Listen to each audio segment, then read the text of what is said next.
ఇలా మీ ముందుకు రావడానికి కారణం విశ్వంభర. చాలా మందికి డౌట్ ఉంది, ఈ చిత్రం ఎందుకు డిలే అవుతుంది, ఆలస్యం అవుతుంది. ఈ ఆలస్యం, ఈ జాప్యం చాలా సముచితం నేను భావిస్తున్నాను. ఎందుకంటే ఈ చిత్రం సెకండ్ హాఫ్ మొత్తం విఎఫ్ఎక్స్ అండ్ గ్రాఫిక్స్ మీద ఆధారపడి ఉంది. మీకు అత్యున్నతమైన ప్రమాణాలతోటి, ద బెస్ట్ క్వాలిటీ తోటి ఇది మీ ముందుంచాలి, మీకు అందివ్వాలన్న దర్శక నిర్మాతల ప్రయత్నమే ఈ జాప్యానికి ప్రధానమైన కారణం. ఎలాంటి విమర్శలకు తావివ్వకుండా శ్రద్ధాశక్తులతో తీసుకుంటున్న సముచితమైన సమయం ఇది. ఇక ఈ చిత్రం గురించి చెప్పాలంటే ఇది ఒక చందమామ కథలా సాగిపోయేటటువంటి అద్భుతమైనటువంటి కథ.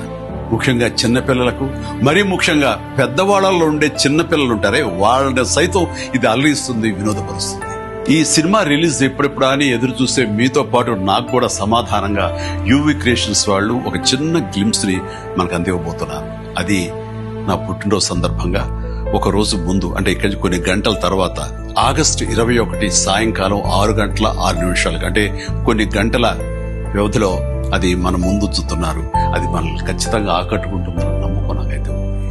గ్లిమ్స్ వస్తుంది, అది మనల్ని అలరిస్తుంది. అది సరే, ఇంతకీ రిలీజ్ ఎప్పుడు చెప్పట్లేదే, అది కొంచెం లీక్ చేస్తున్నాను. చిన్నపిల్లలు, పెద్దవాళ్ళు ఉండే చిన్నపిల్లలు దీన్ని ఎంజాయ్ చేసే సీజన్ సమ్మర్ సీజన్, వచ్చే వేసవి 2026 వేసవి నాడు ఈ సినిమా మీ ముందు ఉంటుంది. నాది భరోసా. ఎంజాయ్. ఈ చిత్రాన్ని చూడండి, ఆస్వాదించండి, విశ్వంభరను ఆస్వాదించండి.